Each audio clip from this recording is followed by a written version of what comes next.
Here then is one of the British Museum's more outrageous, cheeky claims, a claim that seems a test of whether any self-seeking historian will speak up and say something, or just instead sit back and nod along with the crowd and be ravaged by the hulking, hirsute brute of revisionist history.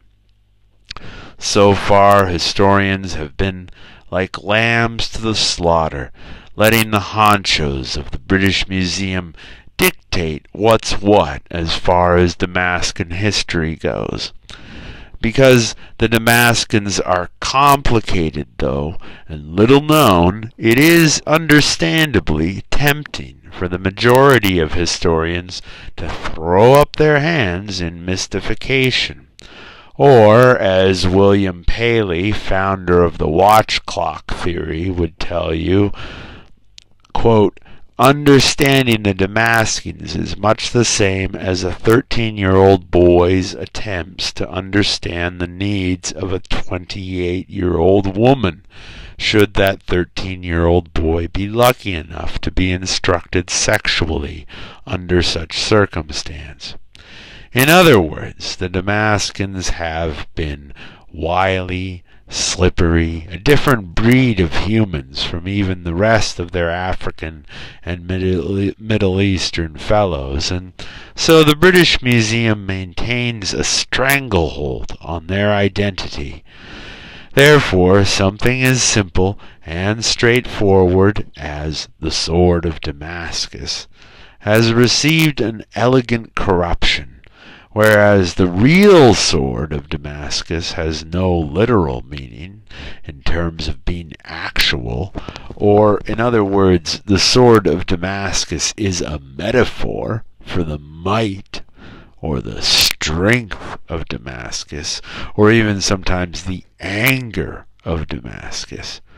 But here in the British Museum, the sword has been reduced, humiliatingly, to a simple object, an actual boring metal sword. And of course, because the Damascens have darker skin, it behooves the British Museum to undercut the notion of might or strength among them. This gold coin has come to the British Museum via one of the top 10 methods the British Museum has employed to get things: Spanish thievery. It's one of the lizard coins of the ancient village of Machu Picchu, the otherworldly capital of the Incan Empire. It's one of the lizard coins of the ancient village of Machu Picchu, the otherworldly capital of the Incan Empire.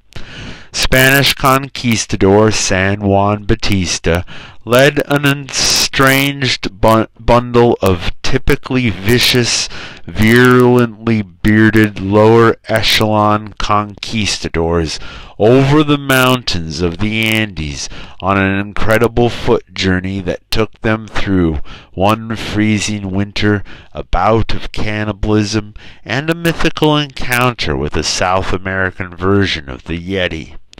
Upon arrival, they were more than eager to rape, murder, enslave, and torture the Machu Picchans, and of course ship all the Incan gold and chocolate back to Queen Isabella. Queen Isabella was of course one of the puppets of the Santander Skulls, an early version of the cult group the Skulls that would go on to Harvard and Yale in early America to begin deciding American history.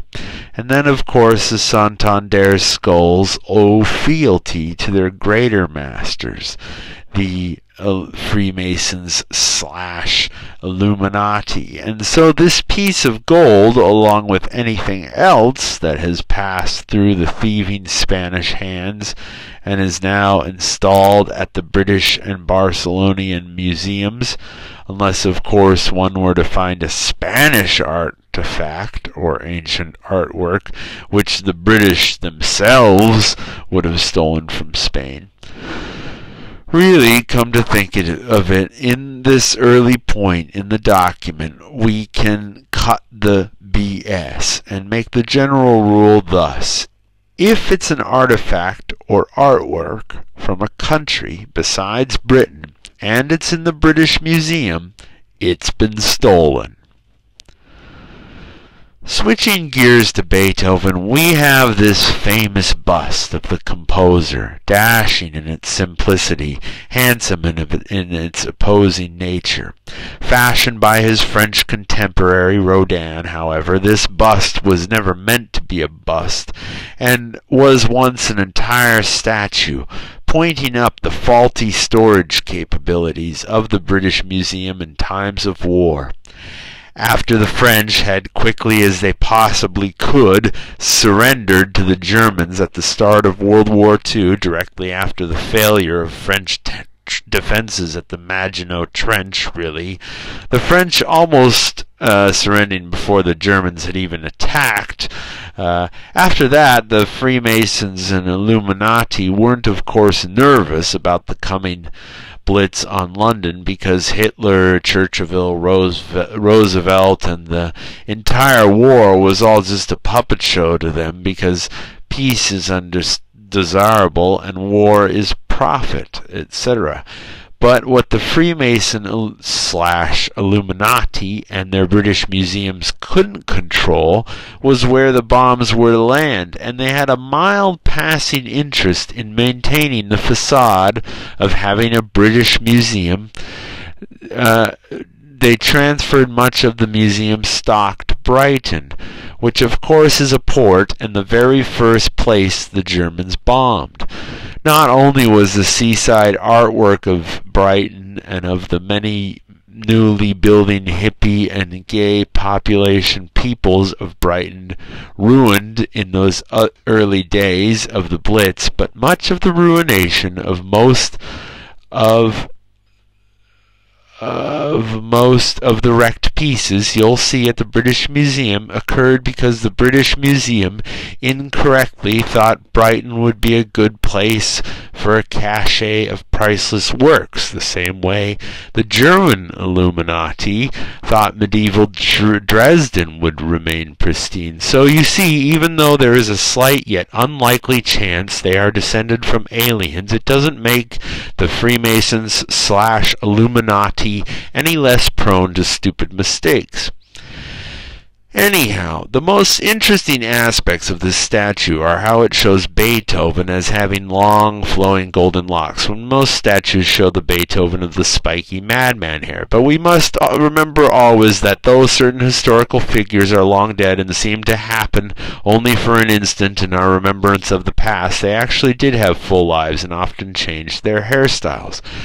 Also, if the British Museum had not been so careless, the remainder of the statue, as depicted in Rodin's notes, was replete with Beethoven's clutching of a hearing horn, one of those deerskin horns that deaf people used to hold to their ears in days of old, you'll likely recall from many a funny cartoon. And so the statue was of itself a full confirmation of Beethoven's genius, because it proved he was a deaf composer.